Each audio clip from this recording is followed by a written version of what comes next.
Hello everyone, সবাই কেমন আছো? আশা করি ভালো আছো। আজকে হলো সরস্বতী পুজো, তো চলো তোমাদের সাথে ভিডিওটা শেয়ার করি। আর এই দেখো, কালকে রাত্রে আমি এতগুলো বেনুনি করে নিয়েছি, কারণ আমার ওই চুলে হিট দিতে না ভালো লাগে না। আর ভালো লাগে না কি, আমার মাথা ব্যথা করে, তার জন্য এত কষ্ট করে এত লম্বা লম্বা চুলগুলোতে বেনুনি করে রেখেছি। তো ফাইনাল লুকটা পরে দেখতে পারবে চুলের। চলো, সকাল সকাল স্নান করে নিয়েছি, এখন পরবো শাড়ি। তো অঞ্জলি দিতে যাব আমাদের পাশের বাড়ি।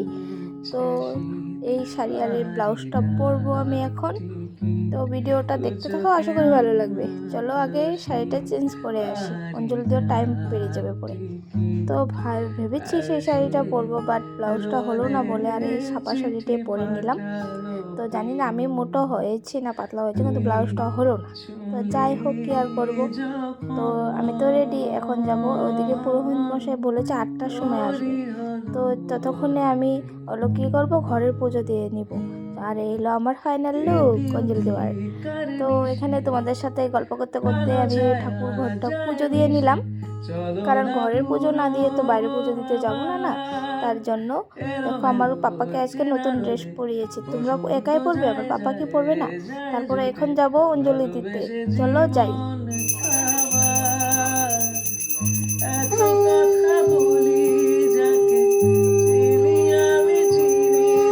তো পুজো করে এসে প্রসাদ নিয়ে চলে আসলাম ঘরে। তো এখন প্রসাদ খেয়ে নিচ্ছি, আর ব্লগ তোমাদের সাথে শেয়ার করতে পারছিলাম না দুপুরে।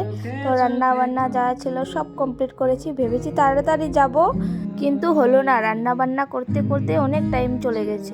তারপরে কোনো রকম রেডি হয়েছি, ভালো করে রেডিও হতে পারিনি। তো এই যে আমার ফাইনাল লুক। সরস্বতী পুজোর কেমন লাগছে সবাই একটু কমেন্ট করে জানিও, ঠিক আছে? তো আমরা অনেক কজনে বেরিয়েছিলাম, সবাইকে এই যে দেখো পিছনেও আছে। আর এই যে আমাদের কেমন লাগছে কমেন্ট করে বলবে, ঠিক আছে?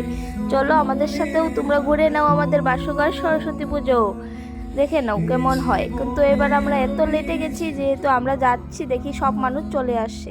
তো প্রথমেই আমরা হাই সেকেন্ডারি স্কুলে ঢুকলাম, কিন্তু এবার না একটা জিনিস দেখলাম, পুজোগুলো ভালো হয় না, আমার ভালো লাগেনি। কারণ সব স্কুলগুলো ভাঙা চূড়া, মানে কি নতুন করে করবে বলে কোনো রকম করে মনে পুজোগুলো করেছে। তো যাই হোক, তাও বেরিয়েছিলাম, তো ওই তোমাদের সাথে শেয়ার করছি। আর এই দেখো, আমার এত কষ্টে করে বেনুনি করে রাখার চুলের রেজাল্ট কেমন হয়েছে কমেন্ট করে জানিও, ঠিক আছে? কত শখ মানুষের থাকতে পারে ভাবো। সন্ধ্যাবেলার থেকে শুরু করেছিলাম এই চুলগুলোতে বেনুনি করা, আমার তো হাতগুলো পুরো ব্যথা হয়ে গেছে। তো যাই হোক, আমরা ঘুরতে পেরেছি, এগুলো আমাদের লুক কেমন লাগছে কমেন্ট করে জানিও। আমার দেখা। আর এই যে আমরা ননদ বৌদি হেঁটে হেঁটে যাচ্ছি এখন কলেজে। চলো কলেজের পুজোটাও তোমাদের সাথে শেয়ার করব। আর এই দেখো, আমাদেরকে ভিডিও করে দিল একটা বোনু। তো এই যে চলে আসলাম জুনিয়র কলেজে ফার্স্টেই। তো এই দেখো জুনিয়র কলেজে ঠাকুর, অন্যবার তো খুব সুন্দর সাজায়, এবার দেখি ভালো সাজায়ও নেই, কেন জানি না। তারপরে এখানেও এসে ভিডিও করে নিলাম। আর কোথাও যাইনি, কারণ এত লেটে বেরিয়েছি আমরা, আর কোথায় যাওয়ার সময়ই পাইনি। এখানে সন্ধ্যা হয়ে গিয়েছে। তারপর সন্ধ্যায় যেহেতু হয়ে যাচ্ছিলো, তার জন্য আমরা এগরোল খেয়ে নিলাম সবাই মিলে। তো এই যে আমরা সরস্বতী পুজো, আমি না অন্যবার খাই না, কিন্তু এবার সবাই মিলে এগরোল খেলাম। তো চলে আসলাম তারপর ঘরে। তো ঘরে এসে, আর আমাদের এখানে তো নেট নেই, তার জন্য কোনো রিলস বানাতে পারি না। এবার খুব দুঃখের বিষয় হলো এটা, আমি রিলস বানাতে এত ভালোবাসি, কিন্তু ওই ঘরে এসে কোনো রকম কিছুটা ভিডিও বানিয়ে নিয়েছি। তারপরে গান দিয়ে ভেবেছি আপলোড করে দিব, কারণ রিলস তো বানাতে পারবো না, নেট নেই। তো এই ছিল সরস্বতী পুজোর ভিডিও। টাটা এভরিওয়ান, আবার দেখাবো কোনো অন্য ব্লগে।